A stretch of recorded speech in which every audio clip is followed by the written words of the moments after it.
So next is the atomic spectrum, जो कि I guess quite related है chemistry के एटॉमिक स्ट्रक्चर के साथ. बस यहाँ पर एक एक्स्ट्रा टॉपिक गिवन है, डेट इज लेजर. नाउ कुछ इंपॉर्टेंट एमसीक्यूज थे एटॉमिक फिजिक्स के रिलेटेड, सो वो डिस्कस करते हैं. The emission from hydrogen filled discharge tube shows, so that is line spectrum. और इसको लाइन स्पेक्ट्रम को एटॉमिक स्पेक्ट्रम भी कहते हैं. और हर एलिमेंट के एक स्पेसिफिक डिस्चार्ज ट्यूब में जब हम करते हैं उसकी डिस्चार्जिंग, तो हर एलिमेंट एक स्पेसिफिक वेवलेंथ वाली फ्रीक्वेंसी वाली रेडिएशन एमिट करती है. उसकी वजह से हम इसको एटॉमिक स्पेक्ट्रम भी कहते हैं. और बेसिकली इसमें इलेक्ट्रॉनिक ट्रांजिशन होती है जिसकी वजह से लाइन स्पेक्ट्रम प्रोड्यूस होती है हमारे पास. Next is the in hydrogen spectrum which of the following series lies in the ultraviolet region. So हमारे पास कितनी सीरीज है? 5 सीरीज है. That is Lyman, Balmer, next is Paschen, फिर है ब्रैकेट और फिर है पी फंट. नाउ अगर आपसे पूछ जाए तो ये याद रखिए लेमन. लेमन तो आपको पता है किसको किसको कहते हैं. सो लेमन सबसे पहले आती है. नेक्स्ट इज 2 बीस है और 2 पीस है. सो 2 बी के दरमियान पी आती है और 2 पी के दरमियान एक बी आती है. नाउ ये याद ब्रैकेट तो इजीली याद हो जाती है. So bracket is at number 4 और फंड ये लास्ट में है. सो ब्रैकेट अगर 4 पे है सो बार्नर 2 पे आएगी, और फंड अगर 5 पे है तो पास्टियन 3 पे आएगी. इस तरह एक होम मेड फार्मूला है. सही है. नाउ लेमन जो फॉल करती है वो अल्ट्रा वायलेट रीजन में फॉल करती है. सही है. और बाल्मर वो विजिबल रीजन में, और पास्टियन वो नियर इंफ्रारेड होती है, और ब्रैकेट वो मिड इंफ्रारेड, और फीफर्न वो फार इंफ्रारेड. सो हमारे पास अल्ट्रा वायलेट रीजन में लेमन एग्जिस्ट करती है. Black body radiation is an example of continuous spectrum. Basically black body में भी वही इलेक्ट्रॉनिक ट्रांजिशन होती है, लेकिन बिलियंस ऑफ एटम्स होती है, और बहुत ज़्यादा ट्रांजिशन की वजह से हमारे पास एक कंटिन्यूस स्पेक्ट्रम बन जाती है. Next is the shortest wavelength radiation in Brackett series है वेवलेंथ. सो हमारे पास शॉर्टेस्ट वेवलेंथ के लिए एक फार्मूला है. शॉर्टेस्ट वेवलेंथ का मतलब क्या है कि इलेक्ट्रॉन इनफाइनाइट से आ रही है, और लॉन्गेस्ट वेवलेंथ का मतलब क्या होगा कि जो हमारे पास ग्राउंड स्टेट है उसके करीब से ऑर्बिट से आ रही है. ग्राउंड स्टेट ब्रैकेट सीरीज में क्या होगी? 4 होगी, 4 ऑर्बिट से. सो शॉर्टेस्ट वेवलेंथ का मतलब ये है कि इलेक्ट्रॉन इनफाइनाइट से आ रही है. और लॉन्गेस्ट वेवलेंथ में ये होगा कि इलेक्ट्रॉन ट्रांजिशन कहाँ से करेगी? Next to the ground state. So 4 के पास जो है 5 ऑर्बिट्स, उससे करेगी ना. हमारे पास शॉर्टेस्ट वेवलेंथ का फार्मूला ये है कि n square divide by R. So यहाँ पर हमारे पास एन क्या है? 4 है ब्रैकेट में. So 4 square is equal to 16, 16 by R, which is the option A. ना हमारे पास अगर आपसे रेशो पूछ ले, ratio of longest wavelength to ratio of shortest wavelength, so उसकी एक फार्मूला है, and that is n square n divide by n square minus p square. अब हमारे पास जो पी है वो ग्राउंड स्टेट है. सही है. और हमारे पास जो एन है that is equal to P plus 1. ना अब हमारे पास यहाँ पर पी क्या है? 4 है ग्राउंड स्टेट ब्रैकेट की, और हमारे पास एन क्या आएगी? एन हमारे पास p plus 1, that is 4 plus 1 5 आएगी. सो that is a formula for the ratio of longest to shortest wavelength. Next is the electric potential energy of an electron in an arbitrary distance from a positive charge is, so that is k e square divided by r minus k e square. सही है.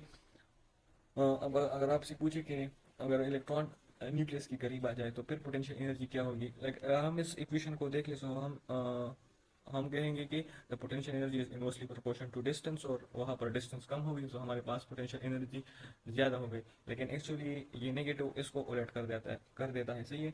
ये इसमें जो negative है, सो हमारे पास जितनी कम negative value आएगी इसका मतलब ये है कि पोटेंशियल एनर्जी ज़्यादा है, और जितनी ज़्यादा नेगेटिव वैल्यू आएगी सो पोटेंशियल एनर्जी कम है. -1 इज ग्रेटर देन -2. तो हमारे पास जितनी कम वैल्यू आएगी इसका मतलब ये है कि ये ग्रेटर है. अब हमारे पास अगर इलेक्ट्रॉन न्यूक्लियस के करीब आ जाए तो हमारे पास डिस्टेंस कम हो जाएगी, और हमारे पास पोटेंशियल एनर्जी की नेगेटिव वैल्यू इंक्रीज हो जाएगी. सो नेगेटिव में अगर इंक्रीज हो जाए तो उसका एक्चुअल मतलब है कि पोटेंशियल एनर्जी कम हो गई. Next is the if an atom exists in the excited state and is equal to 5, the maximum number of transition take place. So हमारे पास फार्मूला है n into n minus 1 divided by 2. So 2 into 5, यहाँ पर 5 है. So 5 minus 1 हमारे पास 4 आ गई, and 4 5s are 20, 20 divided by 2 that is 10. So 10 transition होगी हमारे पास। अब हमारे पास एक दूसरा फार्मूला है, अगर हमारे पास इलेक्ट्रॉन ग्राउंड स्टेट में नहीं आ रही, फॉर एग्जांपल अगर हमारे पास इलेक्ट्रॉन फॉल कर रही हो टू में, सो फाइव से टू तक कितनी ट्रांजिशन होगी। सो उसके लिए एक फार्मूला है, that is n minus P into N minus P plus one divide by two. अब हमारे पास यहाँ n क्या है, 5 है, और b हमारे पास 2 होगी। सो उसके लिए ये फार्मूला होगा।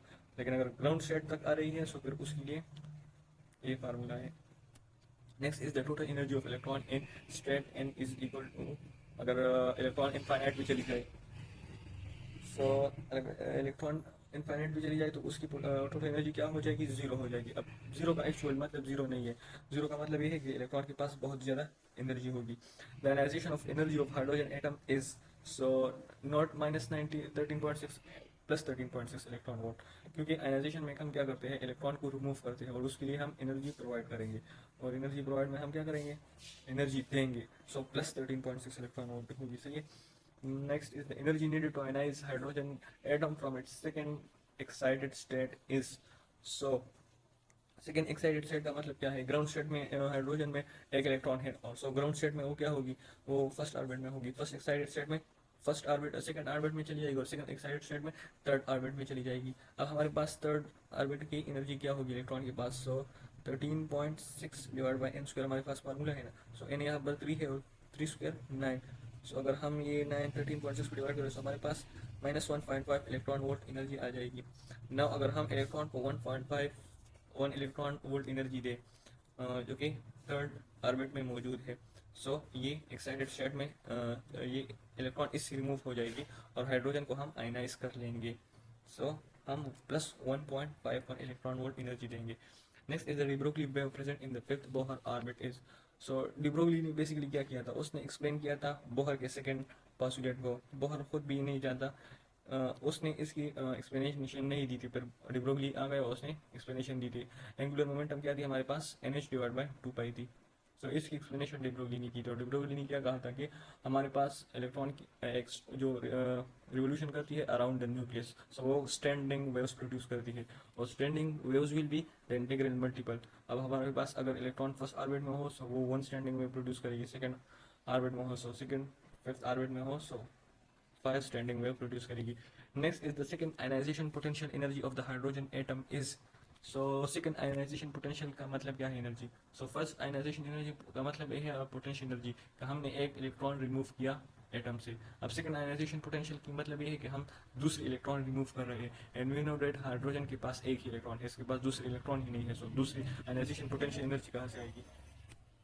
X ray is the reverse process of, so ये MCQs का भी बार पूछते हैं। So that is the photo electric effect.